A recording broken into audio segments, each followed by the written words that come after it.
sore, Bu. Oke. Selamat sore, Bu. Ya, terima kasih atas kehadirannya. Dek, minta tolong dinyalakan kameranya dulu, saya screenshot.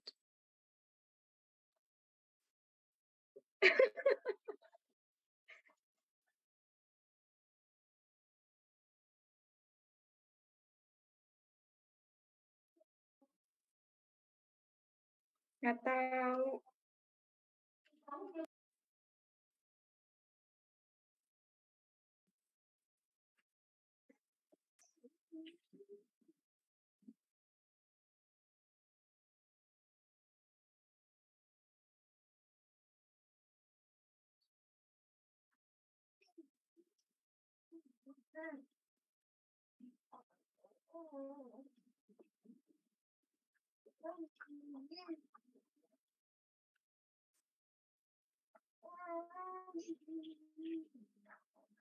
Oh, banyak yang backgroundnya sama ini di satu tempat kah?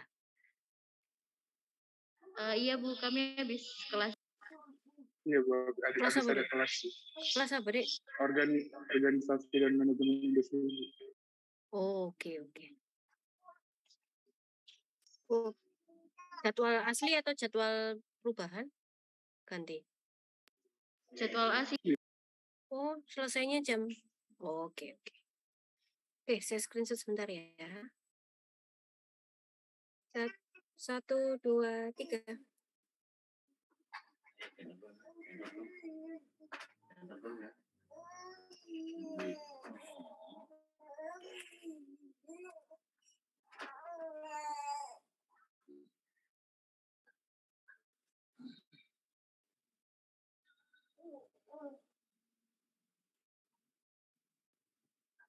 Sebentar, yang slide kedua ini ada Mbak Anissa Safa, Kansa Alifah, Ninyoman Ayu. Saya print screen 1, 2, 3. Oke, terima kasih. Oke, hari ini kita lanjutkan dari yang kemarin. Saya belum ngasih tugas. Saya itu rencananya mau ngasih, terus ternyata kelupaan sampai hari ini, jadinya lupa. Tadi diingatkan oleh ketua kelas. Oke, jadi nanti insya Allah akan saya taruh di VLM. Saya jelaskan langsung 2 sekaligus, yaitu terkait dengan hipotesa variansi dan hipotesa proporsi. Seperti ini. Oke, langsung saja ya. Nah, jadi di minggu kemarin kita sudah bahas uji hipotesa terkait dengan populasi. Kemarin ya ada populasinya, uji hipotesa rata-rata. Rata-rata 1 dan 2 sampel kalau kemarin ya. Jadi rata-rata. Rata-rata kalau dia datanya besar, kemarin kita pakai distribusinya adalah distribusi Z standar. Kemudian kalau ternyata datanya kecil, maka kita pakai distribusi T. Kemarin seperti itu, ada 1 sama 2 sampel. Nah, hari ini kita akan bahas terkait dengan variansi. Nah, kalau variansi, oke, kita ulang sekilas ya. Ini sudah, inferensinya seperti apa, ada tipe data, ada parametrik. Kalau parametrik mengikuti pola distribusi probabilitas tertentu, kalau non parametrik tidak punya. Kemarin kita sudah bahas, ini juga sudah. Jadi saya langsung lanjut. Kalau yang di sini prinsip dasar pengujian hipotesa. Nah, ini kemarin sudah ya. Jadi di pendugaan, kemudian ada hipotesa 0, hipotesa alternatif.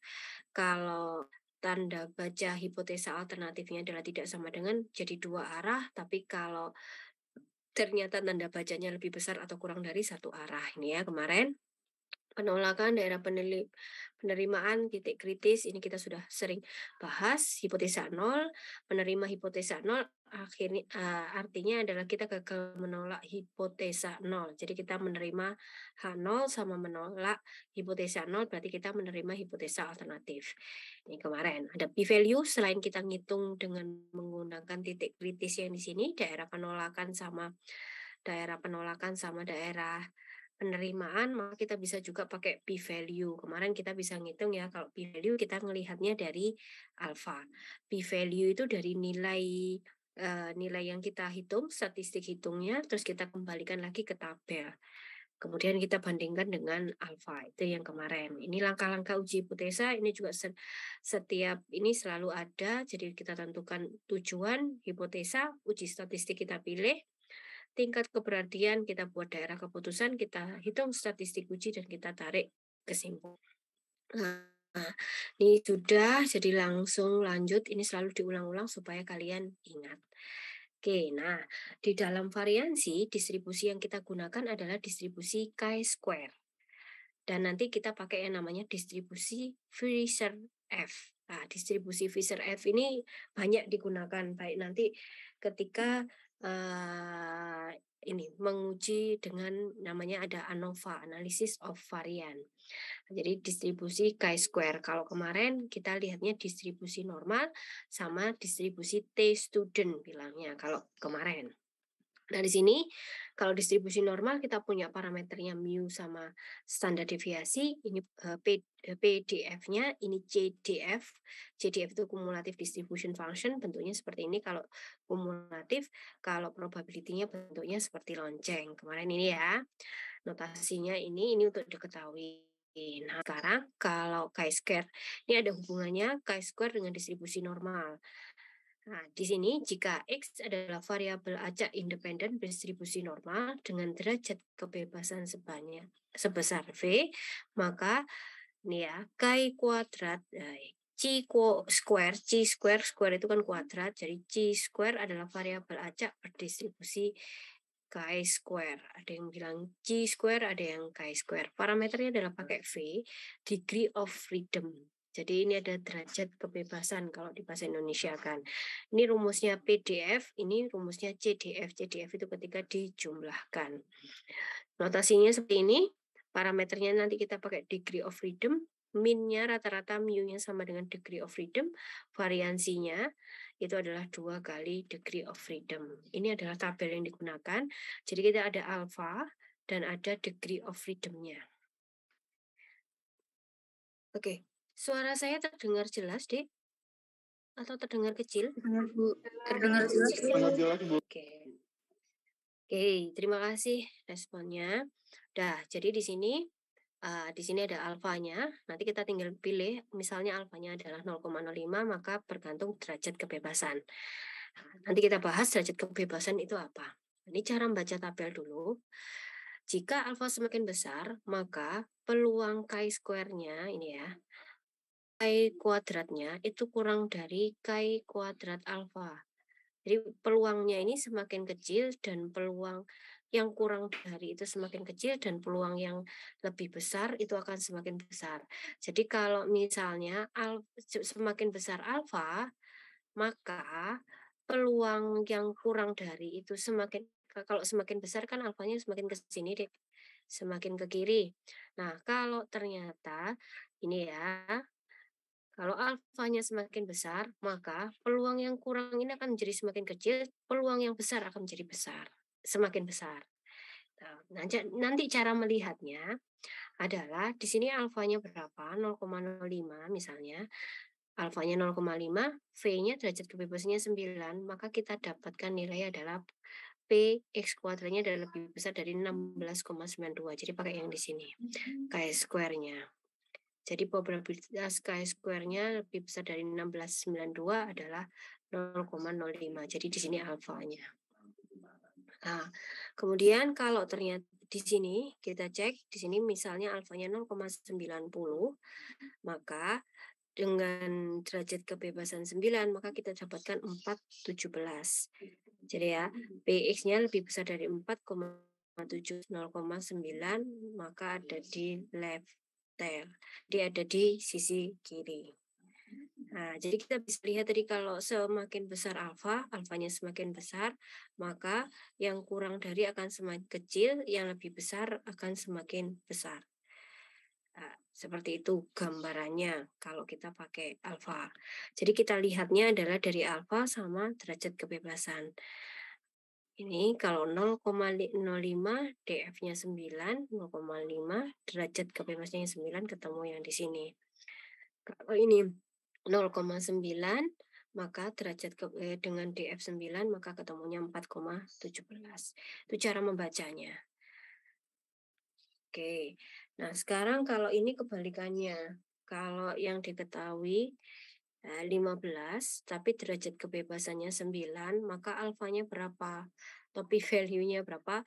Maka kalau 15 itu posisinya ada di antara ini 0,5 ya 15. Nah, ini pakai interpolasi. Jadi yang di sini 0,5 ditambah 15 dikurangi yang ini 1692. Kan antara ini maaf antara ini sama ini sama 15. Jadi kan 9 ada di sini, maka antara ini sama ini. Nah, di sini berarti 0,05 itu adalah yang kita cari. Yang ini yang dapat di sini, maaf, 0,05 adalah yang terdapat kan 15 ada di sini di rentang antara yang 0,1 sama 0,05. Nah, jadi nilainya di sini 15 dikurangi yang 16,92 dibagi 14 dikurangi 16 dikalikan dengan 0,1 dikurangi 0,005. Nanti kita dapatkan ini adalah p-value atau alfanya. Ini kalau kita mau mencari daerah penolakannya pakai p-value. Selanjutnya, kalau di sini, ini contoh lagi, kalau ternyata nilainya 4, DF-nya 9, DF-nya 9 nilainya 4 berarti antara 0,950 sama 0,9. Nah, kalau yang seperti ini, maka nilainya antara di sini, p-value-nya, jadi di sini ada 1 min 0,95 yang di sini, ditambah 4 dikurangi 333, yang bawahnya yang paling besar 4,17 dikurangi 333 dikalikan dengan 1 min 0,9 min 1 min 0,95. Nanti kita dapatkan nilai ini. Ini untuk kalau kita mau baca tabel. Ini adalah distribusi chi-square atau chi kuadrat. Sekarang kita masuk ke distribusi Fisher. Ini yang biasanya sering dipakai. Nah, distribusi F ini itu kalau kita pakai X1, X2, pakai variabel acak independen, nah di sini ada derajat kebebasan 1 sama derajat kebebasan 2. Ini paling banyak nanti kita gunakan ketika kita menggunakan yang namanya analisis of variance. Ketika kita membandingkan lebih dari rata-rata lebih dari 2 populasi. Nah, ini biasanya hubungannya sama desain eksperimen atau rancangan percobaan. Nah, di sini ada V1, V2, ini biasanya akan selalu dipakai. Jadi rasio X1 dan X2 adalah variabel acak berdistribusi F, berarti X1 dibagi dengan V1 derajat kebebasannya per X2 dibagi V2. Jadi parameternya ada V1, V2 semuanya adalah degree of freedom. Ini adalah PDF-nya, yang bawahnya adalah CDF. Ya, dinotasikan seperti ini. Jadi ini degree of freedom. Ini min, rata-ratanya jadi degree freedom yang kedua dibagi dengan 2 degree of freedom 2 dikurangi 2. Oke, nggak perlu dihafalkan. Nah, di sini ini tabelnya. Ini contohnya tabel kalau alfanya 0,01, V1 sama V2. V1 itu biasanya derajat kebebasan untuk yang pertama sama derajat kebebasan yang kedua. Ini kita cari, bisa mencari ini kalau 0,05. Jadi beda ya tabelnya antara 0,10 sama yang 0,1, maaf. 0,1 sama 0,05 nanti tabelnya beda. Ada yang 0,025 berbeda. Cara bacanya nanti biasanya akan ada yang namanya V1 sama V2-nya. V1 sama V2-nya berapa. Jika alfa semakin besar, maka PF kurang dari F alfa semakin kecil. Ini sama ya, kalau alfanya besar ke sini, maka F kurang dari alfanya semakin kecil, kalau yang ini menjadi semakin besar. Di sini misalnya F alfa V1, V2. Nah, V1-nya 8, V2-nya 15, maka kita dapatkan 2,64. Nah, seperti itu. Kalau kebalikannya berarti 1 per 2,64. Kalau ini 0,1 V1,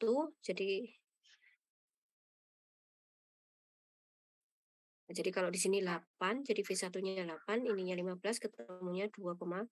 Jadi perlu V1 sama V2. Oke.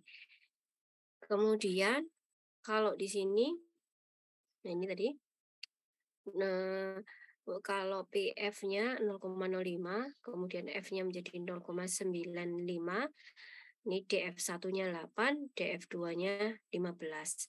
8 sama 15 ketemunya 264. Kalau 0,05, tapi kalau 0,95 maka 1/2,64. Nah, seperti itu. Jadi dibalik-balik. Ini kalau di F0-nya 2,5, maka DF1-nya 8, DF2-nya 15. Ini pakai interpolasi, kita mau nyari p-value-nya. Jadi dimasukkan di dalam tabel kembali. Oke, itu cara membacanya. Sampai sini ada pertanyaan dulu?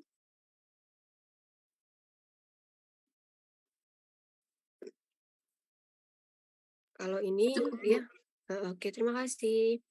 Jadi kalau ini kebalikannya, jadi kita mau nyari nilai yang di dalam, mau nyari V1 sama V2. Atau kalau yang di sini, ini ya, nilai 2,12 sama ini rentangnya di 2,5 itu ada di mana. Nyari yang ada di dalamnya. Oke, sekarang kita masuk ke yang variasi satu sampel. Variasi satu sampel, statistik hitungnya pakai ini. Uji hipotesanya, apakah variasi satu itu sama dengan acuan atau standarnya, variasi standarnya. Kalau yang ini tidak sama dengan. Kalau tidak sama dengan, maka menjadi dua arah. Tapi kalau sama lebih besar, maka dari sini. Untuk hal alternatifnya lebih besar. Sama kayak kemarin di rata-rata.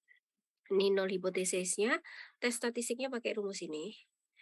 Nah, kalau yang di sini, hipotesanya kalau tidak sama dengan, di reject itu kalau lebih besar dari chi-square alpha per 2 n-1. Kalau yang di sini juga di reject kalau chi-square-nya kurang dari min alpha per chi alpha per 2 kuadrat n-1. Jadi hampir sama seperti yang kemarin. Ini contohnya. Ada sebuah manufaktur dari ini ya, baterai ini ya, manufakturir dari baterainya mobil, jadi mobilnya mobil listrik, mengklaim bahwa umur baterainya itu berdistribusi normal dengan standar deviasi 0,9 tahun. Nah, ketika kita ngambil sampel secara random dari 10 baterai, itu ternyata didapatkan standar deviasinya sebanyak 1,2 tahun. Apakah benar bahwa standar deviasinya atau varian standar deviasi yaitu lebih besar dari 0,9 tahun? Gunakan alfa 0,05. Karena di sini mintanya lebih besar, maka ini akan menjadi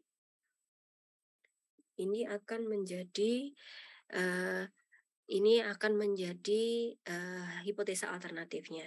Nah, di sini ada yang digunakan adalah standar deviasi. Nah, apakah standar deviasinya itu lebih besar dari 0,9? Maka kalau kita pakai variansi, standar deviasi itu kan merupakan akar dari variansi, atau variansi itu adalah standar deviasi kuadrat, maka yang di sini kita kuadratkan. Jadi ini variansi sama dengan 0,81, di sini variansi lebih besar dari 0,81. Jadi kita rubah dulu yang awalnya standar deviasi menjadi variansi. Kemudian statistiknya pakai chi-square sama dengan n-1 kali S kuadrat dibagi dengan rho 0 kuadrat. Ini alfanya 0, daerah penolakan itu ketika chi-square-nya lebih besar, karena di sini pakai lebih besar, jadi ada di sebelah kanan.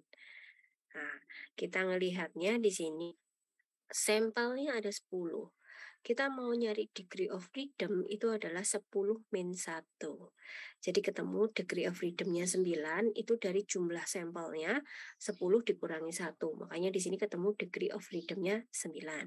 Alfanya adalah 0,05. Jadi kita masuk lihat tabelnya degree of freedom untuk ini ya, chi-square. Jadi alfanya tadi 0,05, kemudian degree of freedom-nya 9. Ketemu 16,92.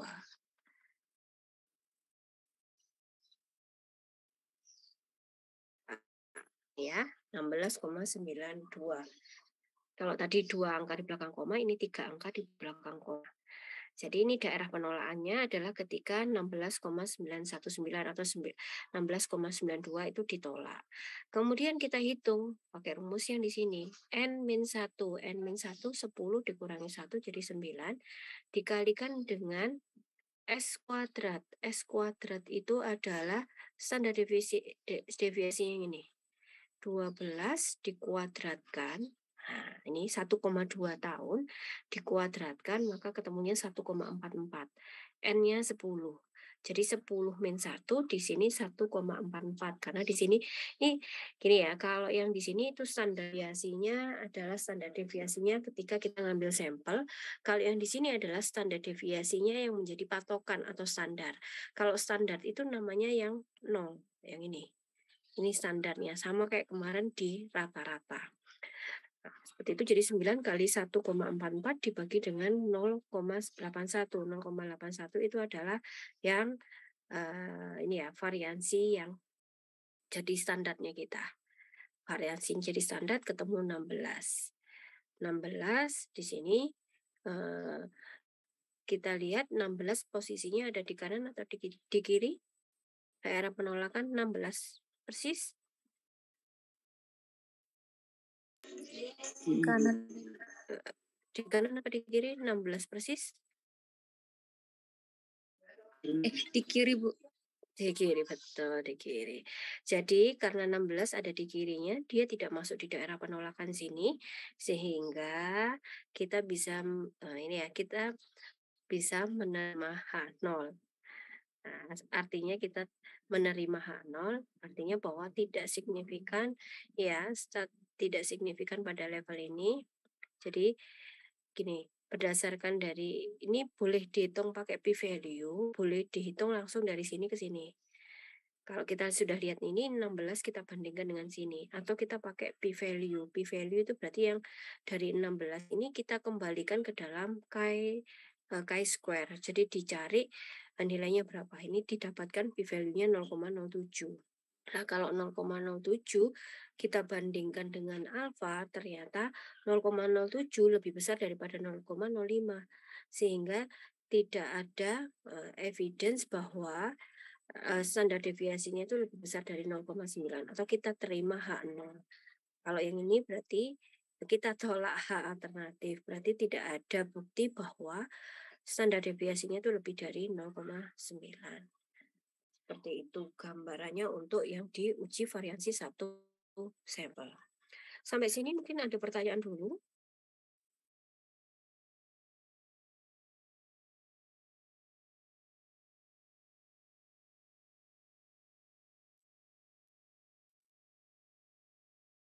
Oke, ini ada penjelasannya ya, Dek ya. 16 itu dapatnya dari mana? Ini penurunannya pakai induksi untuk dapatkan 0,07. Ini ada contoh lagi. Misalnya di sini mesin filling otomatis dia biasanya menggunakan botol untuk ini ya, botol untuk deterjen yang cair. Sampelnya diambil 20 botol, berarti ini N-nya adalah 20. Nah, ternyata didapatkan bahwa variansinya adalah 0,0153. Nah, jika variansi yang dipenuhi itu lebih dari 0,1, maka di sini ada porsi yang tidak diterima ini ya, apakah underfill atau overfill. Nah, dari evidence itu sampel menyarankan manufaktur punya problem with underfill atau overfill. Kekurangan sama kelebihan. Gunakan apa? Nah, kalau seperti ini kita asumsikan bahwa volumenya itu mengikuti distribusi normal. Nah, sekarang di sini ada 20, volumenya adalah yang di sini, ini adalah S-nya. Jika variansi of fill volume itu melebihi ini, maka terjadi proporsi yang tidak diterima karena botolnya itu underfill atau overfill kalau melebihi dari 0,01. Jadi ini ada jadi standarnya. Kalau melebihi standar itu yang ditolak. Yang diterima itu adalah yang kurang dari sama dengan 0,01. Makanya di sini exceed 0,01 karena dia menyebabkan underfill atau overfill. Nah, sudah di sini tes statistiknya sama, alfanya seperti ini, daerah penolakan karena N-nya ada 20 maka derajat kebebasannya adalah 19. Nah, karena 20 min 1 jadinya 19. Kemudian yang di sini adalah standar deviasi yang dari sampel, yang bawah adalah dari yang populasi atau yang jadi standarnya. Ketemu nilai ini, kita bandingkan antara 29 ini dengan yang ada di tabel. Tabelnya adalah ini. Kalau lebih besar dari 30,14 maka ditolak. Ternyata kurang dari 30,14 maka tidak ada ini ya, bukti yang kuat bahwa variansi itu melebihi dari 0,01. Nah, seperti itu untuk yang variansi. Relatif gampang. Ini mencari ini ya, mencari nilainya. Kalau mau pakai p-value boleh dari 29,07 kita cari p-value-nya. P-value-nya ketemu 0,068197, kita bandingkan dengan alfa. Kalau p-value-nya lebih besar dari alfa maka kita tolak. Oke, ini untuk satu sampel. Sekarang kita masuk ke yang dua sampel. Sama, tetap pakai ini ya, pakai F. Maaf, kalau variansi dua sampel, maka kita pakai uji distribusi F. Nah, di sini karena ada dua sampel, maka nanti akan ada V1 sama V2. Jadi derajat kebebasan 1 sama derajat kebebasan 2. Nih ya, tes statistiknya adalah ini ya, variansi yang pertama dibagi dengan variansi yang kedua.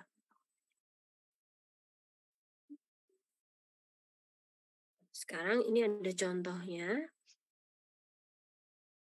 Eksperimen dilakukan untuk mengcompare dua material laminatik. 12 pieces material satu itu dites dengan menggunakan ini ya, mesin untuk menghitung. 10 pieces dari material 2. Berarti yang untuk material 1 itu ada 12 sampel, yang material 2 ada 10 sampel. Dites juga. Nah, kemudian ya di sini ketinggiannya diobservasi.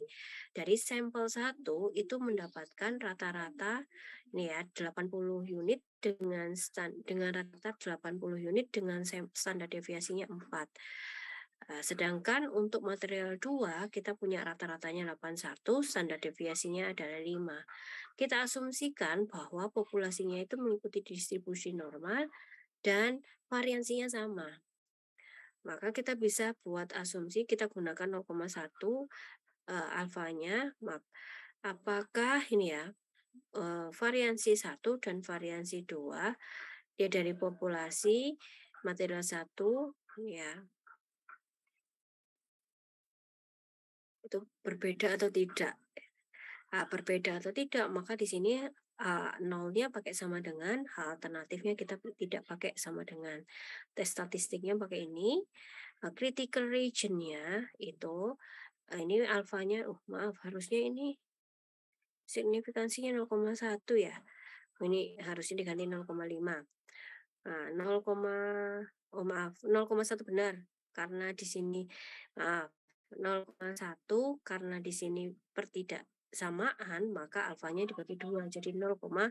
0,05 V-nya yang awal adalah N1 min 1 jadi 11, yang kedua 10 pieces berarti 10 dikurangi 1 jadi 9.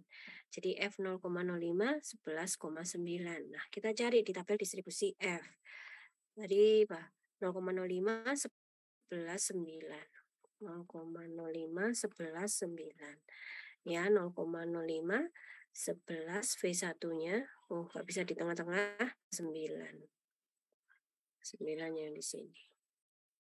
Kita nanti cari di sini, kita interpolasi yang 3,14 sama yang 3,07. Ya, perhitungannya relatif. Ini kalau interpolasi sama ini. Jadi ada interpolasi kita dapatkan 3,11, kemudian kalau 0,9511 maka 1/3,11 ketemu 0,33. Nah, kemudian sudah kita dapatkan region-nya, berarti di sini adalah 0,34 yang kiri, yang kanan adalah 3,11. Maka kita hitung pakai rumus statistik. Rumus statistiknya yang di sini statistik hitung. S1 kuadrat dibagi S2 kuadrat. Berarti S1 kuadratnya, nah di sini standar deviasinya yang pertama adalah 4. Berarti kita kuadratkan jadi variansi 16. Kemudian yang di sini 5 menjadi 25. Sehingga 16/25 adalah 0,64. 0,4 ini ada di daerah penorakan atau penerimaan, kita lihat di sini. Oh, ini penolakannya tadi 0,34, yang di sini 311, 0,64 berarti ada di daerah penerimaan. Sehingga kita tidak menolak H0. Berarti kita tidak punya data yang cukup, tidak punya bukti yang kuat bahwa variansinya itu berbeda.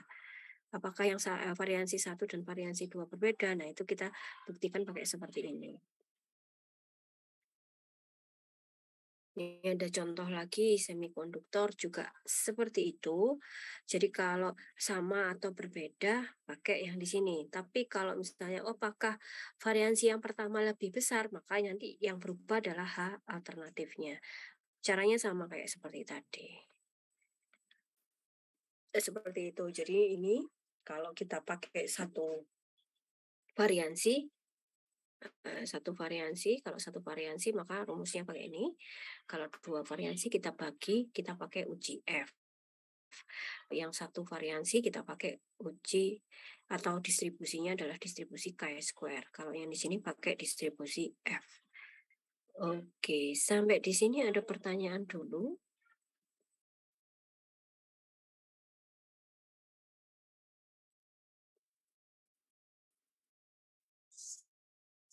Oke, kalau tidak ada pertanyaan, sekarang saya lanjutkan. Ini ke yang proporsi. Sebenarnya intinya sama, cara untuk proses uji hipotesis sama, cuma yang beda adalah tabelnya sama statistik uji. Yang lainnya itu insya Allah sama. Untuk penentuan hipotesa 0, hipotesa alternatif itu mirip. Oke, yang di sini, ini tadi sudah kita bahas. Jadi ada langkah hipotesa, kita bisa pakai p-value. Nah, di sini ada distribusi normal. Kalau pakai distribusi normal, cara bacanya sama kayak yang kemarin ya. Ini kalau distribusi normal dan binomial, kalau normal seperti ini sudah sering kita lihat pakai distribusi normal, standar, ini pakai Z, mu sama standar deviasi, ya kemarin, kalau Z0 kurang dari, nah ini kalau lebih dari, ini berarti 1 min, di 1 minus area dari yang sebelah kiri. Jadi kita ngitungnya yang di sebelah kiri. Yang kita kemarin ada yang negatif dan ada yang positif. Cara membaca tabel, kalau misalnya nih ya, ketemu probabilitasnya berapa, misalnya 0,49, maka kita dapatkan yang ini. Atau kita cari min 1,65, berarti min 1,65, maka probabilitasnya adalah yang di sini. Itu kalau probabilitasnya 1,2, 0,08, maka jadi min 1,28. Jadi maaf, yang ini min 1,65, yang ini 1,28. Itu ketemu probabilitasnya adalah 0,89977. Jadi di sini kita dapatkan nilai Z-nya untuk dapatkan nilai probabilitasnya. Ini kalau probabilitasnya kita mau cari 0,05, maka kita cari di sini, maka kita dapatkan nilai nanti interpolasi. Kalau 0,9, nah ini kan berarti interpolasi antara yang di sini sama yang di sini. Untuk dapatkan 0,90. Jadi 1,2. Seperti ini tabel Z-nya. Oke. Sekarang saya lanjutkan distribusi binomial. Kalau ini sudah dibahas mungkin yang di teori probabilitas. Kalau binomial itu ada keluarannya adalah sukses sama gagal. Di sini pakai ini ya, Z itu X1 min N kali P per N kali P 1 min P. P itu adalah peluang untuk sukses. Distribusi binomial, jadi dia distribusinya diskrit, bukan distribusi kontinu. Nah, jadi kalau diskrit maka di sini 1, 2, 3, 4. Jadi dia dicacah. Cara membaca tabel binomial, ya. Jadi kalau X-nya ya, N-nya 10, probabilitas suksesnya 0,1, kemudian dia X-nya berapa, misalnya di sini 4, maka ini adalah probabilitasnya. Ini adalah probabilitas kurang dari, kalau lebih dari berarti dikurangi. Kalau sama dengan berarti yang 4 dikurangi yang 3. Nah, ini mungkin mengingat ya di yang binomial untuk yang di peluang. Yang di sini misalnya ini N-nya 10, probabilitasnya 0,7, 10 probabilitasnya 0,7, dan nyari yang 0,05 antara yang di sini. Nah, kita interpolasi. Nah, di sini Z0 sama dengan 4, karena P kurang dari 4 adalah 0,0473 kurang dari alfa, sedangkan Px kurang dari 5 adalah 0,15 lebih besar dari alfa. Bisa kita membacanya tabel binomialnya seperti ini. Oke, saya lanjutkan. Sekarang kita masuk ke uji hipotesa proporsi satu sampel. Nah, di sini kalau proporsi satu sampel, di sini N-nya kecil, N-nya cuma sedikit, maka kita bisa pakai tes statistiknya adalah yang di sini atau yang di bawahnya. P sama dengan 2P, X besar kurang dari X ketika P sama dengan P0, di mana X adalah kurang dari N kali PU. Atau ini bedanya, kalau ini kurang dari, ini lebih dari. Ini contohnya. Jadi misalnya sebuah builder, pembangunan, orang yang bangun, itu mengklaim bahwa pompa ini diinstal 70% dari semua home ini di kota Virginia. Apakah kamu agree dengan klaim ini jika survei random dari rumah baru di sebuah kota itu menyatakan bahwa 8 dari 15 itu yang memiliki heat pump diinstal? Gunakan alfa 0,10. Nah, jadi apakah agree dengan random supply bahwa menunjukkan bahwa 8 dari 15, di sini klaimnya adalah 70%, berarti standarnya adalah 70%. Jadi probabilitasnya proporsional 0,7. 70% itu proporsinya 0,7, kalau alternatifnya tidak sama dengan 0,7. Kita pakai binomial example kalau N-nya cuma sedikit. Jadi P-nya 0,7, N-nya adalah 15. Alfanya 0,1. Nah, di sini critical region-nya P-nya kurang dari 0,10. Ini adalah alfanya. Nah, kita hitung X-nya itu adalah 8, NPU-nya, N itu adalah banyaknya data 15 dikalikan dengan proporsinya jadi ketemu 0,10,5 sehingga p-value-nya adalah P dengan 2P dalam kurung X kurang dari 8 ketika P sama dengan 0,7. Jadi 2 dikali binomial mulai dari X0 sampai 8, dan ya 15 0,7. Itu sama dengan 0,2622. Ternyata lebih besar dari 0,10 yang merupakan alfanya. Sehingga kalau P value lebih besar daripada alfa, maka kita terima H0. Jadi kita tidak tolak H0-nya. Nah, itu kalau proporsi satu sampel N-nya kecil, kita pakai binomial. Ini ya, alfanya 10.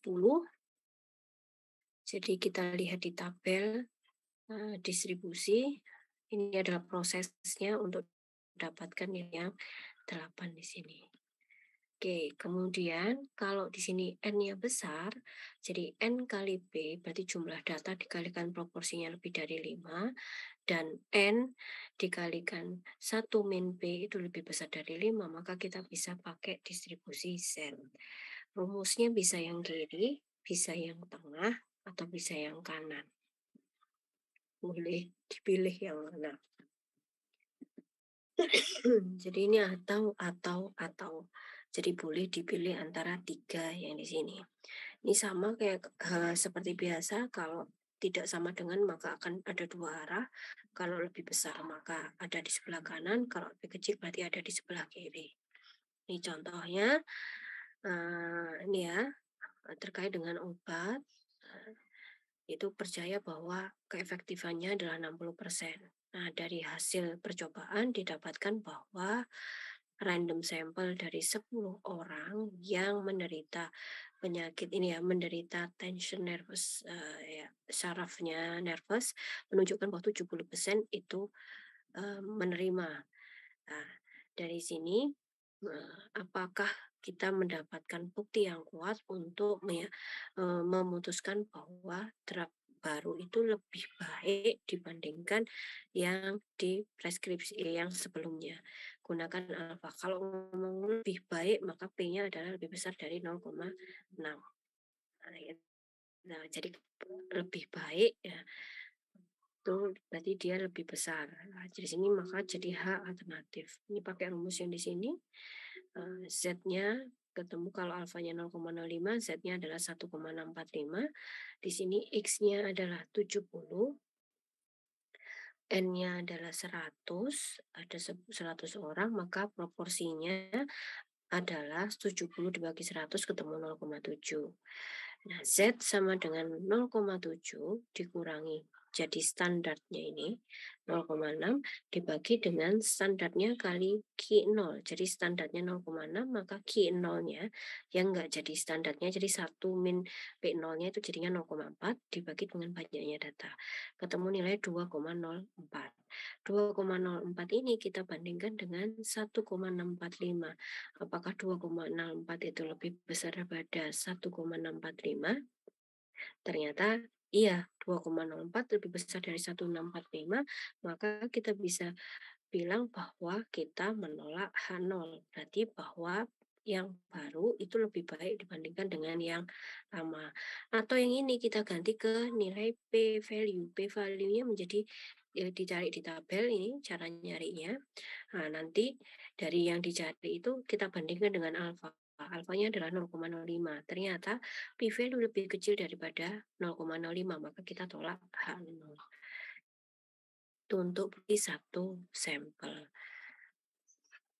Nah, jadi untuk penyajiannya ini kita lihat apakah itu sama dengan, apakah itu kurang dari, berdasarkan penjelasan yang dari sini untuk hal alternatifnya. Kurang dari atau lebih besar atau tidak sama dengan itu perlu kita lihat dari penjelasan yang di awal. Untuk statistik ujinya pakai rumus ini, caranya mirip untuk semua, yang beda hanya di statistik uji sama daerah penolakan. Kita pakai tabel apa. Itu untuk satu sampel. Kalau proporsi 2 sampel, maka rumusnya pakai yang di sini. Uji hipotesanya P1 sama dengan P2, P1 tidak sama dengan P2. Ini unggul hipotesanya, ini adalah statistik. Nah, sebenarnya hipotesa alternatifnya bisa P1 tidak sama dengan P2, bisa lebih dari atau kurang dari, bergantung pada kasus soalnya. Ini ada contohnya, vote dari residen dari kota dan sekitarnya itu menunjukkan bahwa ada chemical plant yang harus dibangun. Ini ya, construction-nya itu ada di batasan kota. Nah, untuk banyak alasan, banyak voter itu percaya bahwa proposalnya itu akan lolos karena di sini proporsi terbesar dari voter itu adalah yang menyukai konstruksi. Nah, untuk menentukan apakah di sini ada perbedaan signifikan dari proporsi dari yang ini antara pemilih kota sama pemilih kabupaten lah istilahnya, yaitu dari proposal, maka polling itu diambil.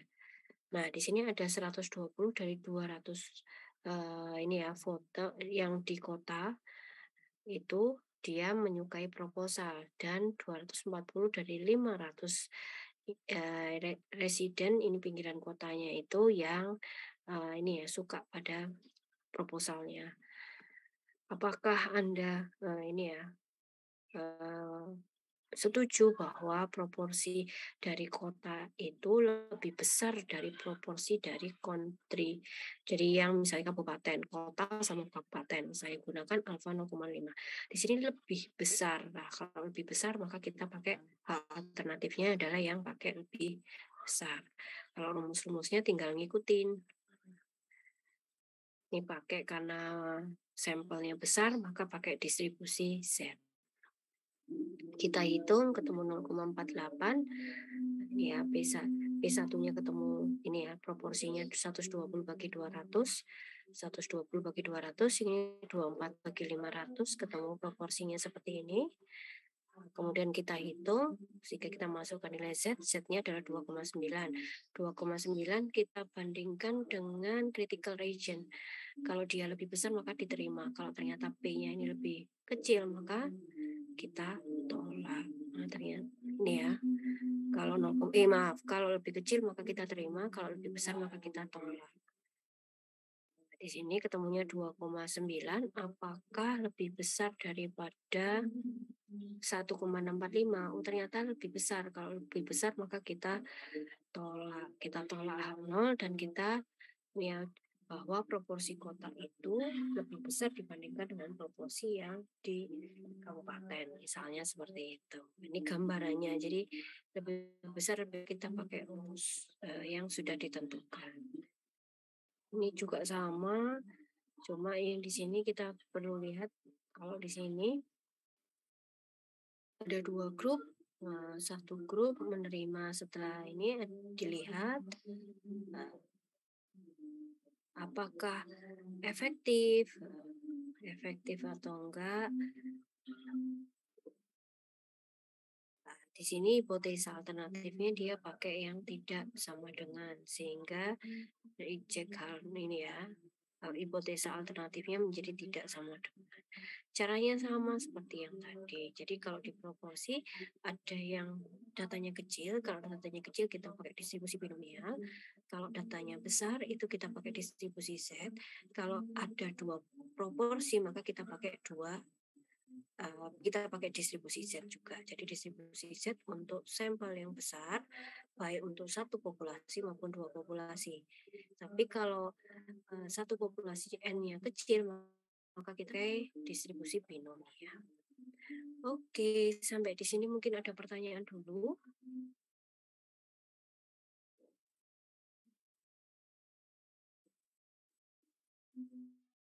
Ini nanti ya, nanti dulu.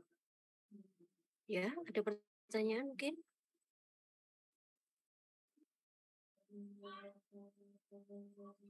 Cukup, Bu. Oke. Oke, kalau tidak ada pertanyaan, setelah ini insya Allah saya upload tugasnya, silakan dikerjakan per kelompok.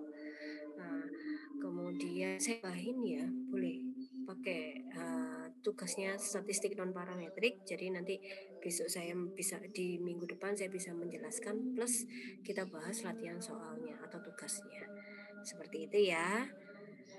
Oke, jangan lupa presensi ya di SIAM, silakan presensi di SIAM. Seperti biasa, kemudian nanti silakan dikerjakan tugasnya. Oke, untuk pertemuan kali ini saya cukupkan sampai di sini. Terima kasih atas kehadirannya. Semoga sehat selalu. Yang masih di kampus bisa segera pulang, segera makan biar sehat ya. Tetap jaga kesehatannya. Sampai ketemu di pertemuan berikutnya. Assalamualaikum warahmatullahi wabarakatuh. Waalaikumsalam warahmatullahi wabarakatuh. Terima kasih, Bu. Terima kasih Bu.